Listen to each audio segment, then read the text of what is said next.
Welcome to episode 1 of GBA Life, a chronological series for the Game Boy Advance. I'll be playing all games in order of their release and ranking them and giving them a letter grade. Our first game up here is Iridion 3D. This is a rail shooter. As you can see, it looks a little bit like Star Fox, plays a little bit like that. Plays a little bit like a shmup as well. But it actually plays pretty well. Pretty simple. I'm not an expert on shmups by any means, but it's been a fun game. I played through this a couple of times getting ready for the show as my first game. As you can see here, there's these power-ups. Red one expands it. 2 shots. And the green one is a little bit more of a spread. You can get hit by the weapons, but don't run into the ships. It will cause much more damage. As you can see here, there is a full heal, and we're on our first level here, and you're going to see me die here in a moment. That's no fun. But we're approaching the boss as we cut to a later part of the level. This is very nice transitions. Good graphics, especially for this early Game Boy Advance game. And then we're getting to the boss here.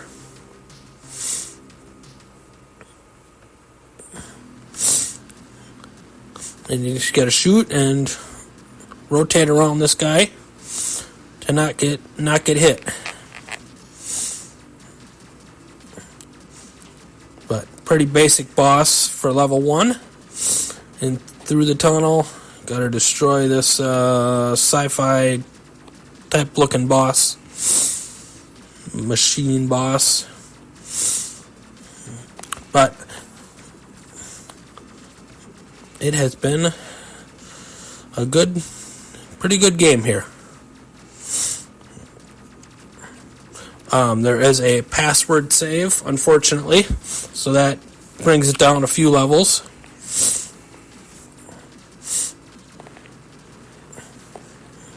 But overall, a fun game. And as we get into level 2 here, you get the end of level, you get this life bonus, you get a score, as is standard with most shmups. And we get this beautiful stage 2, this open air, this sky level, which is very nice. And I die here almost immediately, but I definitely had some fun with this game. So it wasn't terrible. But it's your pretty basic shmup rail shooter. No big issues here. But when you die, you go back to first level. So saving your password or doing save states is important in this game. As you see, we go back to start. And then we got a pros and cons list here. Great visuals. Power-ups are easy to find and notice differences. The cons are basic for a shmup, as I had mentioned, and then the password save. I'm always going to knock games for password versus battery, especially when in the 2000s here. And since it's the first game, rank number 1, I gave it a B-. Now we're going to move on to our second game here in a moment.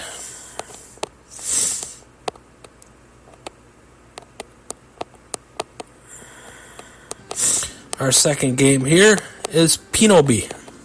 This is a brand new franchise from Sega. As you can see, I started this. I've played through this a couple times already. But this is, you're flying around, you're playing as a bee. And I showed here a little bit where I died first. And you can continue without password. So this is battery backup, which is a great thing.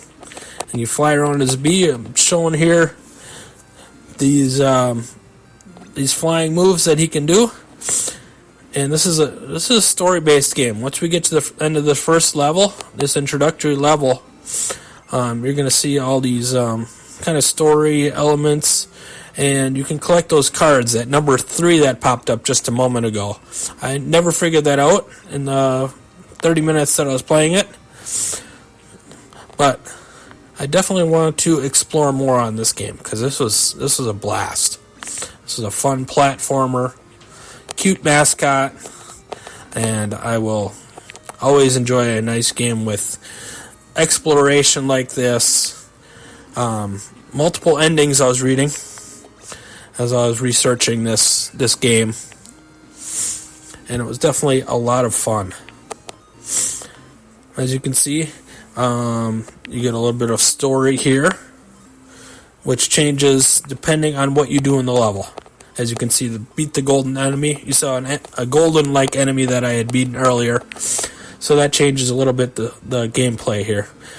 And then you can see some of his moves a little bit more. You see this jump action, this springboard, but he also climbs on walls. So very much versatility, a lot of versatility with this Pinobee character. So that is good. And a lot of fun room. And there's that golden enemy again. And he's going to defeat there. And we're going to climb here and explore some other fun areas. And we're going to get another card. Oh, we're just going to get some flowers here. So there's just a lot to explore and a lot to like in this game.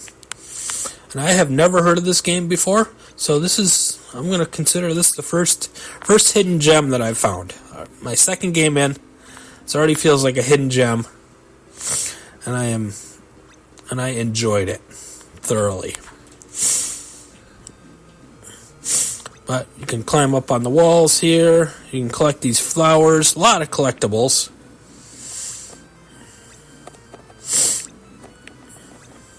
And there's a lot of cute enemies to find and defeat. And then we're going to climb the walls here, collect those flowers, collect more flowers.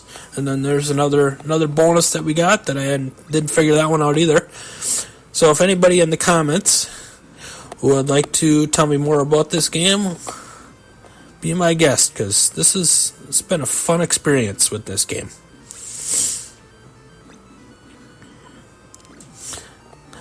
And then up here you can knock out this guy. Blah, blah, blah, blah, blah. Some relative complaining about him.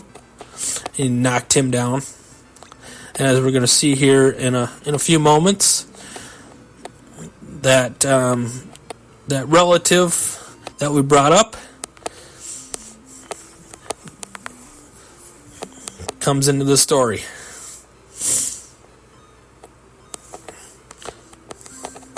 So this was a blast to play.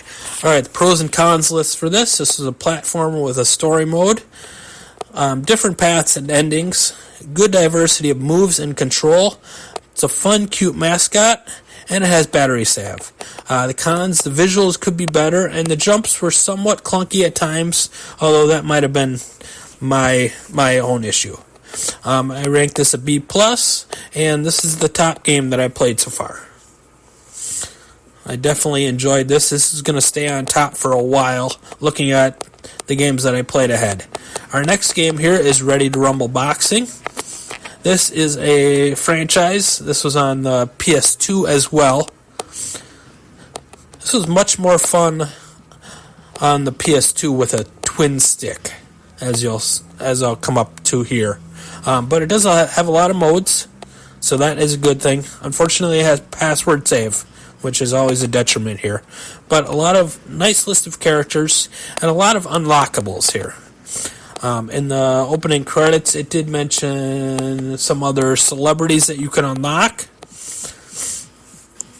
And then I went into championship mode, so you can see a little bit here of this training mode that we're going to do here. Just going to sample this. And as you can see, I kind of cut off the top of the screen. I've been working on getting this a little bit better as I go along, but there are some hitches that I'm trying to work out.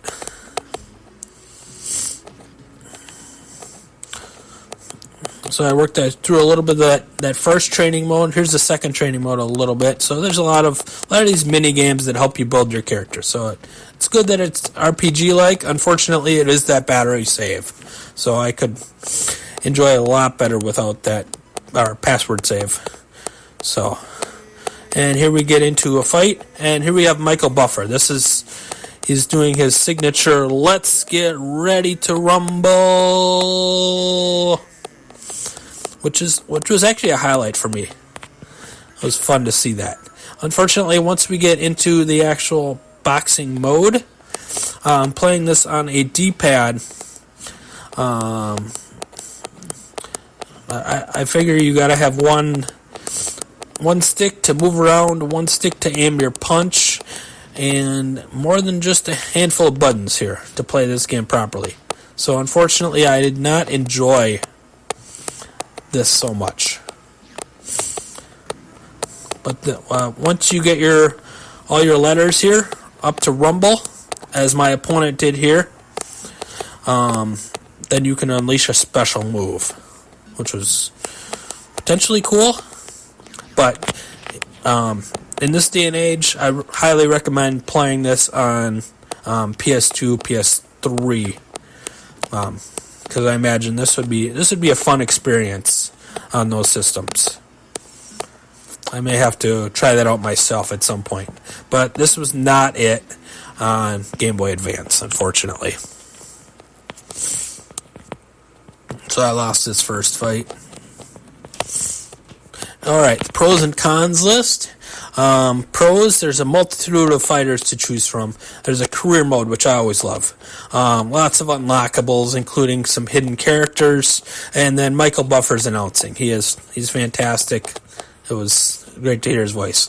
The cons, terrible play control, a password save, and exiting championship mode loses your progress. So I gave this a D, and this was the lowest ranked game that I played so far, unfortunately.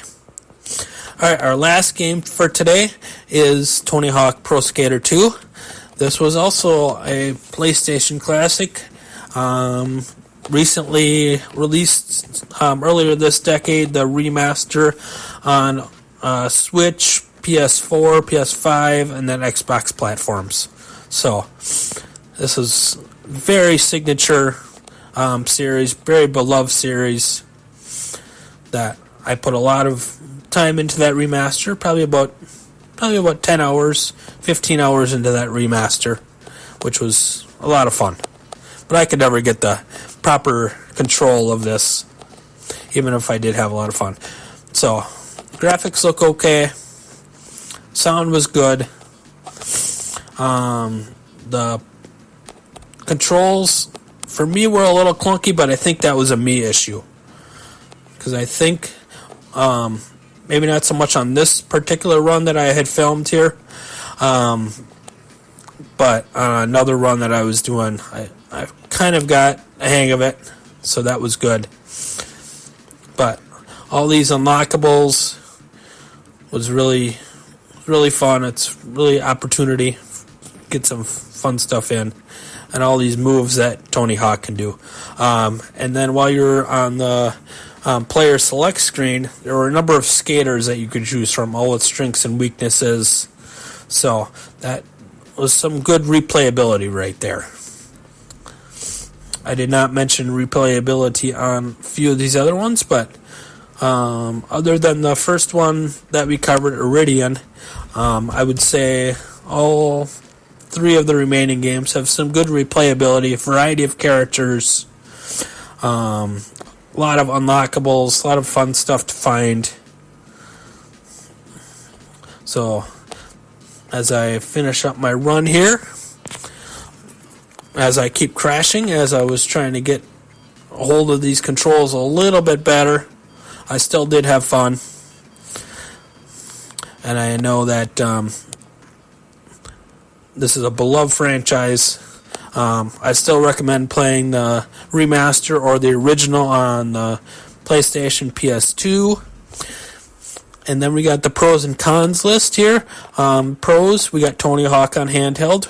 you can get your favorite skaters. These are all real-life people. Unlockable skaters, and a battery save, which is always a good thing. Cons, the frustrating control scheme. All courses were locked, so you're going to play that first hangar level a lot while you get everything else unlocked. So, unfortunately, that's the only course that I could play, since I was no good and I couldn't unlock anything. Alright, and I gave this a B-, rank 2, and like I said before, I recommend playing this on modern platforms, or if you like that classic soundtrack, play it on the PS2. And thank you for watching my first episode of GBA Life, a chronological series for the Game Boy Advance. Please like and subscribe, and we'll see you soon. I'm trying to release one of these every week. 4 episodes every week where I'll be ranking and grading all games. Thank you and have a great day.